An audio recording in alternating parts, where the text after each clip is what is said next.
কালি কৃষিমন্ত্ৰী পীযুষ হাজৰিকাৰ কৃষকৰ কৰ্মশালা এখনৰ কিয়দাংশ বক্তব্য শুনিলোঁ। ভাল লাগিল কথাখিনি। তেখেতক তাৰ কাৰণে ধন্যবাদ জনাইছোঁ আৰু কিছু নতুন চিন্তা কৰি নতুন উদ্যমেৰে কাম কৰিবৰ কাৰণে আগবঢ়াৰ যিটো তেখেতে পৰিৱেশ সূচনা কৰাৰ কথা কৈছে তাৰ কাৰণে তেখেতক মই আগতীয়াকৈ অভিনন্দন জনাইছোঁ।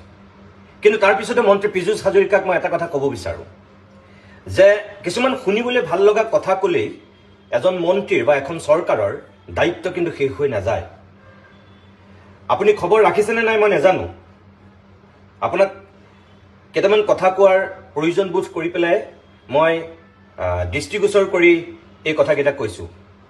আপুনি কৈছে যে তেজপুৰৰ লিচুৱে বিঘাই প্ৰতি 15 লাখ টকাকৈ এজন কৃষকে উপাৰ্জন কৰিবলৈ সক্ষম হৈছে। ষ্ট্ৰবেৰী খেতি কৰি বিঘাই প্ৰতি 2.5 লাখ টকা এজন কৃষকে লাভ কৰিবলৈ সক্ষম হৈছে। আপুনি ধান খেতিৰ উপৰিও উদ্যান শস্যৰ গুৰুত্বৰ কথা কৃষকসকলৰ আগত সদৰি কৰিছে।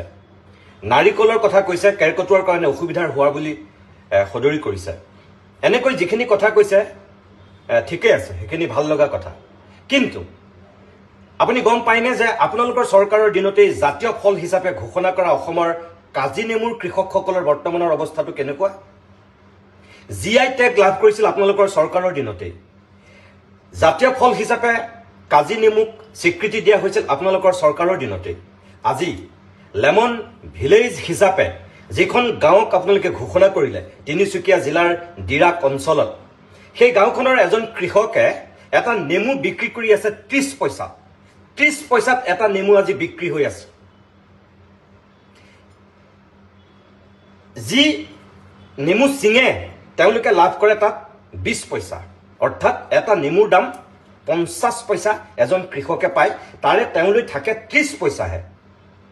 আজি উচিত মূল্য নোপোৱাৰ কাৰণে এই GI টেগ পোৱা জাতীয় ফল হিচাপে ঘোষণা কৰা কাজি নেমু নদীত হাজাৰ হাজাৰ উটুৱাই দিবলগীয়া হৈছে এই লেমন ভিলেজৰ কৃষকসকলে।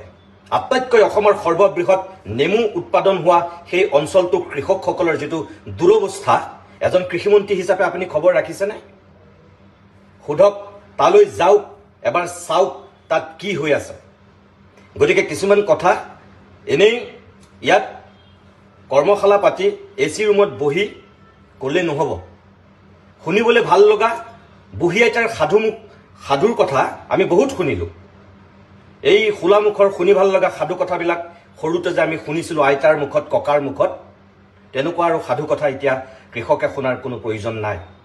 বাস্তৱ যিটো সেইটোৰ মুখামুখি হৈ তেওঁলোকক ফলপ্ৰসূ এক ব্যৱস্থা দিয়াৰহে মই ভাবোঁ সময় আহিছে এগৰাকী মন্ত্ৰী হিচাপে, এখন চৰকাৰৰ দায়িত্বশীল এগৰাকী ব্যক্তি হিচাপে।